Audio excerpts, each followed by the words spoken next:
सबैले भन्छन् त अभागी छस्, म मुस्कुराउँदै भन्ने गर्छु, हजारौंको भिडमा म एक अभागी हुनु पनि भाग्यमानी होइन र।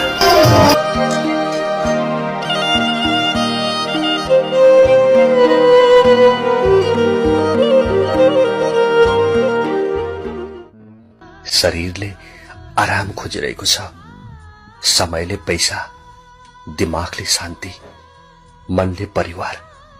परिस्थिति कमजोर भए पनि मनस्थिति बलियो होस् है भगवान।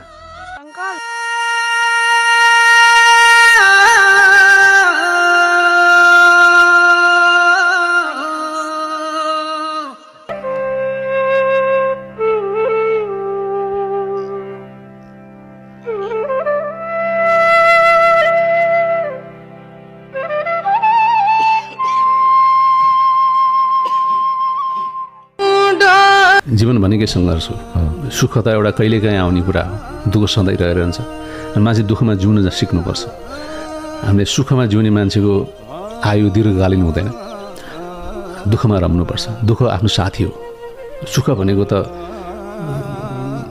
एकदमै कहिलेकाहीँ आउने हो।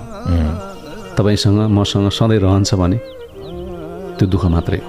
त्यसलाई चाहिँ एउटा मित्रताको रूपमा स्वीकार्नुपर्छ।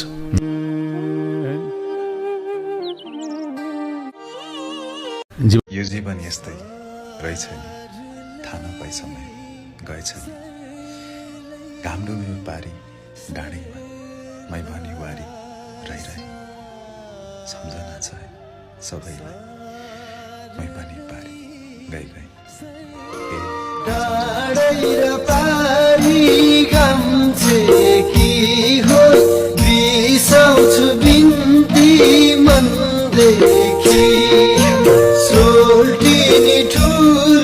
रात किन हुन्छ हजुर, दिन किन हुन्छ।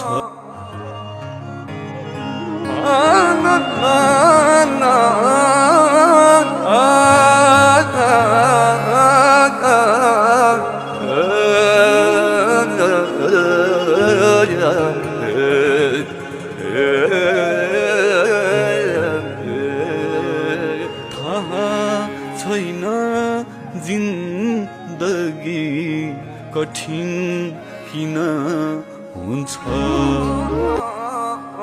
बटन टुटेछ। धेरै कुरा टुटिसकेको छ, जोड्ने कोसिस गर्दैछु। सबै कुरा कहाँ जोडिन्छ र? त्यसै छोडिदिनुपर्छ, भुलिदिनुपर्छ। कसरी माया? 14 वर्ष आफूलाई रक्सीको नशामा डुबाए, तर पनि तिमीलाई भुल्न सकिन। चुरोटको धुवामा उडाए, तर पनि तिमीलाई भुल्न सकिन। त्यो भ्रम हो। माया त समयसँगै बदलिसक्यो। म तपाईँले खोजेको जस्तो माया होइन, महानी मैत्री हो।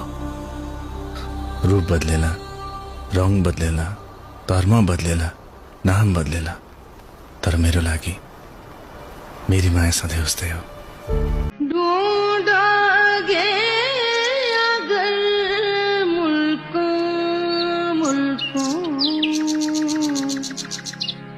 मिलने के नहीं नायाब हम, ढूंढोगे अगर मुल्कों मुल्क।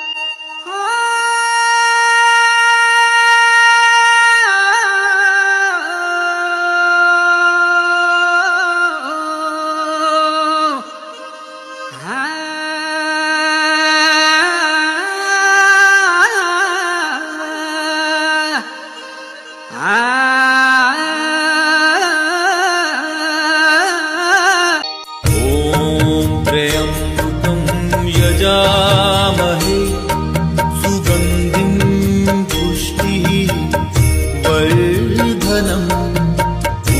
कति भयो यो परदेशी भूमिमा दुःख गरेको? के ट्वाल्न पर्या? तपाईलाई नै भने हो। मिठो खाना नखाएको कति दिन भयो? अनि मिठो खाँदै गर्दा परिवारलाई कतिचोटि सम्झिनुहुन्छ दिनमा? सब त्यस्तै हो। आफ्नो लागि बाँच्नु पर्दो रहेछ। अनि आफूले लगाएको खुट्टाको जुत्ता हेर्नु भएको छ, 4 ठाउँमा पुवाल परिसके त्यही पनि आफ्नो लागि किन्नुहुन्न त कहिलेकाहीँ आफ्नो लागि पनि सोच्ने गर्नुहोस् क्या घर परिवार भन्दा भन्दा जिन्दगी जानी रहेछ कहिलेकाहीँ आफ्नो लागि पनि बाँचेर हेर्नुहोस् जानेहरू जसरी पनि जान्छन् जो व्यक्ति तपाईको जीवनबाट जान चाहन्छ उसलाई जान दिनुहोस् एउटा कुरा याद भाग्य लेख्ने भगवान तिमी कहाँ छौ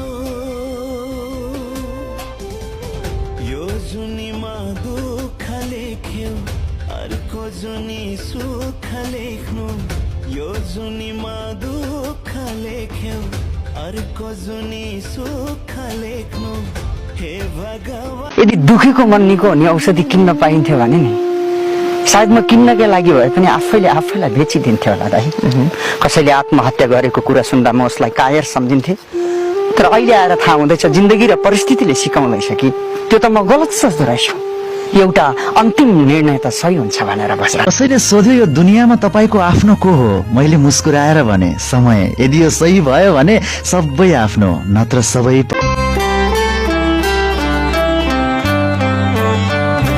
सपना भुलाई सारा आँसु पिएर जाऊ मन्दिरमा छ तिम्रै तस्बिर